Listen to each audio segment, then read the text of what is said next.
Yo, what's happening? This is Apex 3900 back with another classic. And as you see in the title, this is a book review. The book is Who Owns the Crown Lands of Hawaii by John M. Van Dyke. I was one of my battle buddies, right? He's an army brat. He's probably a couple years younger than me, but he grew up as an army brat, and his father was stationed here in Hawaii.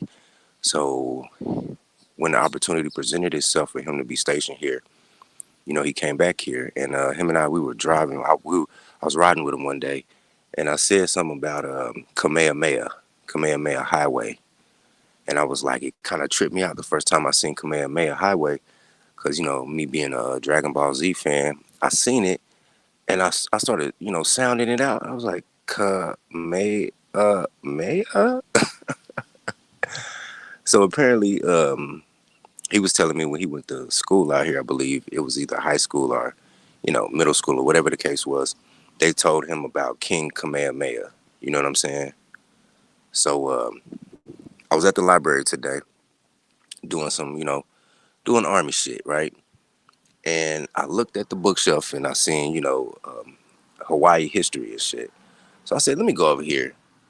So, I'm looking, and this book caught my eye because it's about, you know, rulership, royalty, ownership, sovereignty, you know, an incumbent imperial army coming in and invading your shit. You know, it's gonna be good. But I'm not gonna read the whole thing. I'm not gonna like read the entire chapter. I'm just gonna read the forward or the prefix. Okay, here we go. Fair use. This is for educational purposes. Oh man, shout out. Salute, Tony. Salute. Tony with an I. What up, Deacon Dave? Hey, check a real nigga out though. This important book is designed to sort out a complex body of legal history and thereby to give us guidance about how to evaluate and act upon these historical events. It should prove to be a valuable resource for everyone interested in addressing and resolving the claims of the Native Hawaiian people. If this mosquito, bro, don't get the fuck on, man, which continue to haunt and divide our community. This book was initiated, my bad, and inspired by Richard Dwayne Nakila Steele, born 1934, passed away unfortunately 2006, who was a student of Hawaiian history and culture throughout his life. He saw the crowned lands as the key to the sad history of loss of lands and resources and destruction of a culture and historical continuity suffered by Hawaii's native people. He understood that the Hawaiians did not see their A- Aana, I think that's how you pronounce it, as something capable of private ownership, and that it was a living part of their community that would bring forth food and sustenance if cared for properly. Ma la ma a aina. Now, that's something I've noticed about Hawaii, just real quick. And this is nothing personal, this is just my observation, you know, but they aren't that business savvy. You know what I mean? They're not go-getters. You know what I'm saying? Like when I got out here, I go to certain places and I'm doing commerce with the natives, and they like to play dumb. They like to play dumb. And I just recently did my taxes, right? And something came up and I tried to hurry up and put my daughter to file my daughter because I've yet to file my daughter, right? So the chick that was doing my taxes, right? I came back the next day with the proper paperwork that she needed to complete the process.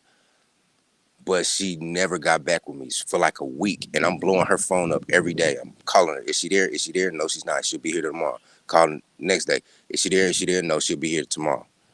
And it fucking pissed me off because she contacts me and was like, "Oh, I'm sorry, but they kicked it back. They were unable to. You were unable to claim her as a dependent because her mother." I said, "Bitch, excuse my language," but I was fucking furious. I was livid. They had a regional rep call me. This white lady, And I was explaining to her, and she was like, "Yeah, I understand because because she's from Philadelphia, the regional rep or whatever. She's from Philadelphia, right? So she understands the hustle and bustle of city life. You know what I mean?" And I kind of said to her, I said, "You know what? That makes sense because when you can just go out in your backyard and fucking pick a mango or pick a pineapple or a coconut, you know what I'm saying? And they got wild feral chickens out here. They're like free roam chicken. Restaurants out here are out, you know what I'm saying?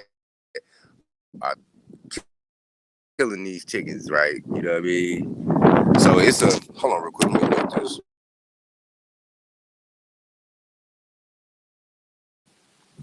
So it's an interesting place. You know what I'm saying? I've never seen anything like it. Hawaii.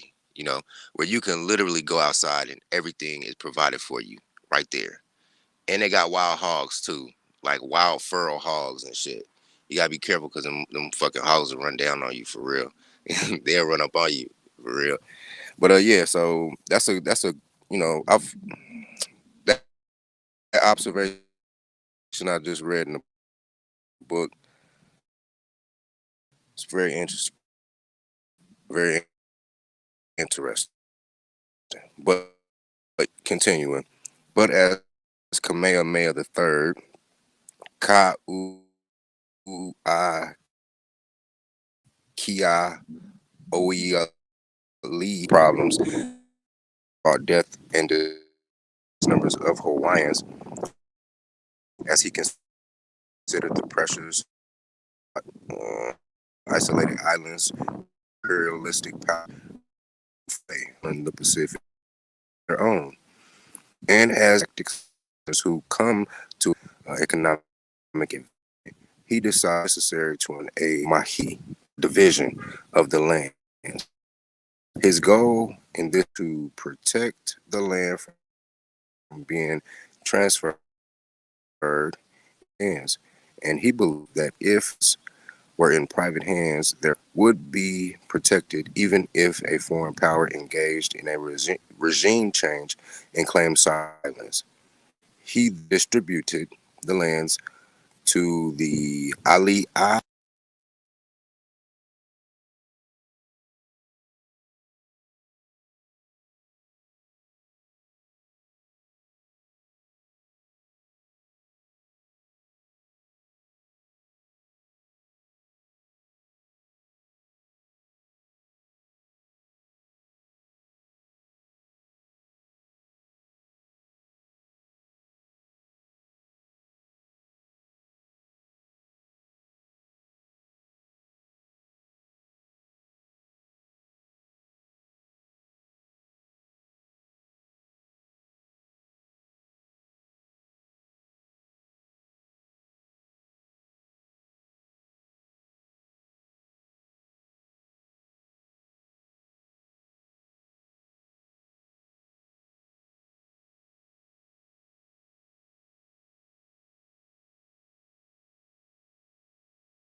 Yeah, my bad. Yeah, I'm buffering. You know what? I'm gonna have to finish this when I get home. It's kind of bad radio. I'm out. I'm still at work. You know what I'm saying? But I'm kind of on standby and shit. So I'll just wait till I get home. But yeah, thank y'all for showing up, man. Get the likes up on your way out. Peace.